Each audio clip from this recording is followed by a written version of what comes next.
السلام علیکم ورحمۃ اللہ وبرکاتہ۔ محترم سامعین اور ناظرین، ہمارا یہ سلسلہ صحابہ کرام کی عظمت کا، ان کی بہادری کا جاری ہے۔ آج ہم بات کریں گے اللہ کے نبی کے ایک عظیم صحابی عمر بن جموح رضی اللہ تعالی عنہ کی۔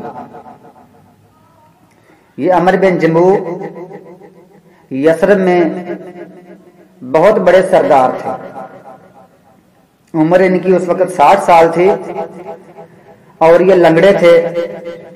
ایک ٹانگ ان کی معذور تھی، خود معذور تھے، ٹانگ ان کی صحیح نہیں تھی۔ تو یہ بڑے بہادر، بڑے جرت والے، بڑے سخی، پیسہ خرچ کرنے والے۔ اور وہاں ایک عام رواج تھا کہ جو وہاں کے سردار ہوتے تھے ان کے بت بھی اسپیشل ہوتے تھے۔ ہر سردار کے لیے الگ الگ بت ہوتا، جس کی وہ خدمت کرتا، جس کا وہ خیال رکھتا، اور اس کے ساتھ ساتھ اس کے نام کی قربانی کرتا، نظر نیاز کرتا۔ اگر کبھی کوئی مشکل پیش آتی تو اس کی پناہ طلب کرتا۔ جس طرح کے باقی لوگوں کے، باقی سرداروں کے مختلف بت تھے، اس طرح عمر بن جموح رضی اللہ تعالی عنہ اس وقت ان کا بھی ایک بت تھا جس کا نام منات تھا۔ تو یہ منات کی پوجا کیا کرتے تھے۔ ہر روز ان کو عطر لگاتے، خوشبو لگاتے، ان کے پاس بیٹھتے، ان سے دعائیں مانگتے، اس سے حاجتیں مانگتے، حاجتیں طلب کرتے۔ کوئی مسئلہ ہوتا ان کو یعنی ان کے سامنے گڑ گڑاتے، سجدہ ریز ہوتے۔ اور اسی طرح اگر کوئی مصیبت آتی تو اس میں ان سے پناہ طلب کرتے۔ یہ اس کا نام تھا منات، اور یہ بت تھا عمر بن جموح کا رضی اللہ تعالی عنہ۔ انہی دنوں ایک اللہ کے نبی کے عظیم صحابی مصعب بن عمیر رضی اللہ تعالی عنہ یہ مدینہ منورہ میں آ چکے ہیں اور گھر گھر لوگوں کو اسلام کی تبلیغ کر رہے ہیں، اور اکثر لوگ مدینہ کے مسلمان ہو چکے ہیں۔ اور عمر بن جموح کے 3 بیٹے، ایک کا نام معاذ، ایک کا نام معوذ، ایک کا نام خلاد۔ یہ تینوں بیٹے عمر بن جموح کے اسلام لا چکے ہیں، اسلام قبول کر چکے ہیں۔ اور ان کے ایک دوست معاذ بن جبل رضی اللہ تعالیٰ عنہ یہ اسلام قبول کر چکے ہیں۔ پھر انہی کی محنتوں سے، بیٹوں کی محنت سے عمر بن جموح کی بیوی جس کا نام ہند ہے، اور یہ تینوں بیٹوں کی والدہ یہ بھی اسلام قبول کر چکے ہیں۔ یعنی ایک گھر میں 3 بیٹے اور اس کی ایک بیوی یہ اسلام قبول کر چکے ہیں۔ گھر گھر اسلام پہنچ چکا ہے، لوگ بت پرستی چھوڑ چکے ہیں۔ تو ایک دن عمر بن جموح کہتے ہیں اپنی بیوی سے کہ میں نے سنا ہے کہ یہاں مصعب بن عمیر جو اپنے دین سے آبائی دین چھوڑ چکا ہے، جو دین اس کے باپ دادا والا جو چھوڑ چکا ہے، یہ نیا دین اس نے قبول کیا اور لوگوں کو اس کی تبلیغ کر رہا ہے، مکہ سے آیا ہے، لہذا یہاں بھی لوگوں کو اپنے دین سے دور کر رہا ہے، نئے دین کی تبلیغ کر رہا ہے۔ تو مجھے ڈر ہے کہ کہیں ہمارے بیٹے، ہمارے بچے اس کا دین قبول نہ کر لیں۔ اپنی بیوی سے کہا ان کا دھیان رکھنا۔ بیوی کیونکہ پہلے مسلمان ہو چکی تھی تو بیوی نے کہا ٹھیک ہے میں ان کا دھیان رکھوں گی۔ بیوی کے دل میں خواہش تھی کہ کہیں یہ میرا خامد عمر بن جموح یہ کہیں کفر کی حالت میں مر نہ جائے، کہیں یہ ایسے جہنم کا ایندھن نہ بن جائے۔ اس کو بھی اسلام کو پرکھنا چاہیے، اسلام کو سمجھنا چاہیے اور اپنی زندگی اسلام کے مطابق گزارنی چاہیے۔ جب اس کی بیوی سے یعنی خامد نے بیوی سے بات کی تو اسی وقت بیوی نے کہا کہ جو میرا بیٹا معاذ ہے میں اس کو بلاتی ہوں، وہ آپ کے سامنے کچھ چند باتیں کرے گا جو باتیں اس نے مصعب بن عمیر سے سیکھی ہیں۔ عمر بن جموح کہتا ہے کیا میرے بیٹے نے کلمہ پڑھ لیا، کیا مسلمان ہو چکا ہے؟ کہتے نہیں، بس ایک دن وہ اس کی محفل میں گیا تھا مصعب بن عمیر کی، تو چند باتیں سیکھ کر آیا ہے، تو آپ ان سے سن لیں۔ کہتے ٹھیک ہے میں سن لیتا ہوں۔ تو معاذ آئے تو باپ نے کہا بیٹے مجھے سناؤ تم نے کیا سیکھا ہے؟ تو بیٹے نے سورۃ فاتحہ مکمل پڑھی، سورۃ فاتحہ پڑھی، الحمدللہ رب العالمین الرحمن الرحیم مالک یوم الدین ایاک نعبد و ایاک نستعین اہدنا الصراط المستقیم صراط الذین انعمت علیہم غیر المغضوب علیہم ولا الضالین آمین. یہ پڑھا تو باپ نے کہا بڑی اچھی یہ بات ہے، بڑی اچھی تلاوت ہے، اس میں تو رب کی تعریفیں ہیں. تو اس نے سمجھا، اس نے کہا کہ کیا اس مصعب بن عمیر کی ساری باتیں ایسی ہی ہوتی ہیں؟ تو کہتا ہے، بیٹا کہتا ہے جی ابا جی وہ تو بڑی اچھی باتیں کرتے ہیں، وہ اس کی ہر بات ہی اچھی ہوتی ہے. تو آپ ایسا کریں، آپ بھی اس کی دعوت کو قبول کر لیں اور اسلام قبول کر لیں. تو باپ غصے میں آ کہتا ہے نہیں نہیں ایسا نہیں ہو سکتا، پہلے میں اپنے بت سے، اپنے معبود سے مشورہ کروں گا، ایسا نہ ہو کہ کہیں وہ ناراض ہو جائے، اور یہ بھی ہو سکتا ہے میں نے زندگی میں کبھی کوئی کام اس کے مشورے کے بغیر نہیں کیا ہے. تو بیٹے نے کہا ابا جی وہ تو بت ہے، لکڑی کا بت ہے، وہ کیا کر سکتا ہے؟ نہ نقصان دے سکتا ہے، نہ فائدہ دے سکتا ہے، نہ وہ ہماری ہیلپ کر سکتا ہے، نہ مدد کر سکتا ہے. تو اس سے پوچھنے کا فائدہ کیا ہے؟ کہتا ہے بیٹا نہیں مجھے پتا ہے کہ اس کا کیا فائدہ ہے. تو بیٹا بیچارہ چپ کر گیا، بیوی بھی چپ کر گئی. تو کہتا ہے میں آج اس سے مشورہ کروں گا. اگلے دن اپنے بت کو اس نے خوشبو لگائی، سامنے رکھا. تو اس کی مصروفیت یہ ہوتی تھی، یا جب وہ بات کرتا تھا اپنے بت سے، منات سے، تو اس کا طریقہ کار یہ تھا کہ وہ منات کے پیچھے ایک بوڑھی عورت کو کھڑا کر لیتا. اور اس کے تصور میں یہ تھا کہ جب میں اپنے بت سے کوئی مشورہ کرتا ہوں، کوئی پوچھتا ہوں، کوئی سوال کرتا ہوں، تو بت کے حکم سے ہی عورت بولتی ہے، عورت بات کرتی ہے. عورت کے ذہن میں جو بات ڈالی جاتی ہے وہ بت کی طرف سے ہوتی ہے، تو عورت اس کا جواب دیتی ہے. تو ایک دن اس نے بت کے سامنے بات کرنا شروع کر دی. تو پوچھتا ہے کہ اے منات، اے میرے پیارے معبود، اے میرے پیارے خدا، اے میرے معبود، یہ ہمارے علاقے میں مصعب بن عمیر آیا ہے اور اس کا ایک ہی مقصد ہے کہ لوگوں کو تیرے خلاف کر دے.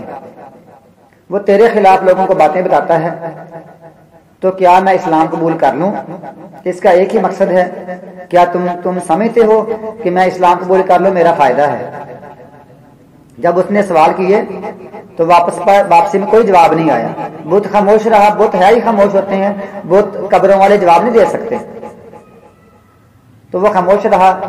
تو یہ انہوں نے سمجھا، عمر بن جموح نے، کہ بڑی پریشانی کی بات ہے کہ یہ میرا بت مجھ سے ناراض ہو گیا ہے یا جواب نہیں دے رہا. اور عمر بن جموح کیونکہ لنگڑے ہیں تو ایک ٹانگ پاری کھڑے ہو کر اس سے سوال کر رہے ہیں اور عبادت اور پوجا پاٹ کر رہے ہیں. جب اس نے بار بار پوچھا پھر وہ پریشان ہو کے کہتے ہیں سوری میں نے ایسے غلطی سے سوال کر لیا، آپ ناراض ہو گئے ہیں، میں آئندہ ایسی کبھی بات نہیں کروں گا، آپ بس خوش ہو جائیں، آپ میرا نذرانہ قبول کر لیں، آپ میری قربانی قبول کر لیا کریں اور آپ مجھے پناہ دے دیا کریں، میں آئندہ کوئی ایسی بات نہیں کروں گا. تو کہتے ہیں اب میں تو اب چلتا ہوں، اب آپ ناراض ہیں، جب آپ ناراضگی آپ کی ختم ہو جائے گی، آپ ٹھنڈے ہو جائیں گے، میں دوبارہ پھر آپ کے پاس آؤں گا. تو واپس چلے گئے. تو ان کے جو بیٹے تھے نا، ان کے ذہن میں یہ بات آ چکی تھی، اب یہ ان کو جواب نہیں ملا، منات خاموش رہا ہے، چپ رہا ہے، تو یہ بھی آج منات ان سے ناراض ہے اور یہ بھی ان کے بارے میں ان کا ذہن تھوڑا سا یعنی دور ہو چکا ہے. تو پھر کیا ہوتا ہے، پھر ان کے بیٹے سمجھتے ہیں کہ ان کے دل سے جو بالکل منات کے خلاف نفرت پیدا کر دی جائے، سخت نفرت کرے، اس کو پھینک دے. تو ایسا ان کے ذہن میں، بیٹوں کے ذہن میں خیال آیا. تو ایک دن یہ معاذ، معوذ، خلاد اور ان کے دوست دوسرے جو معاذ بن جبل تھے، انہوں نے ایسا کیا، رات کو بت کو اٹھایا، باہر مدینے میں اس جگہ پر پھینک دیا، یثرب یعنی مدینہ میں اس جگہ پر پھینک دیا جس جگہ پر لوگ اپنے مدینے کا کوڑا کرکٹ پھینکتے تھے، گندگی پھینکتے تھے، وہاں انہوں نے پھینک دیا. صبح جب اٹھے عمر بن جموح کہ آج میں نے عبادت کرنی ہے، اپنے معبود سے پھر مشورہ کرنا ہے، تو دیکھا تو وہاں بت نہیں تھا، منات نہیں تھا. تو بڑا انہوں نے یعنی ناراضگی کا اظہار کیا اور کہا میں دیکھتا ہوں کہاں ہے میرا معبود. وہ چلتے پھرتے اس گندگی کے ڈھیر پر گئے تو بت کو اٹھا کر لے آئے اور سخت مطلب ناراض ہوئے. کہتا ہے جس نے تجھ سے ایسا کیا ہے، اگر مجھے پتا چل جائے کہ کس نے یہ زیادتی کی ہے، کس نے تجھ سے یہ سلوک کیا، میں اس کو سخت ذلیل اور رسوا کر دوں گا. گھر اس کو لے کر آئے، اس کو دھویا، اس کو صاف کیا، خوشبو لگائی، اس کے سامنے پھر منتیں سماجتیں شروع کر دیں. تو پھر جو بیٹے تھے نا، انہوں نے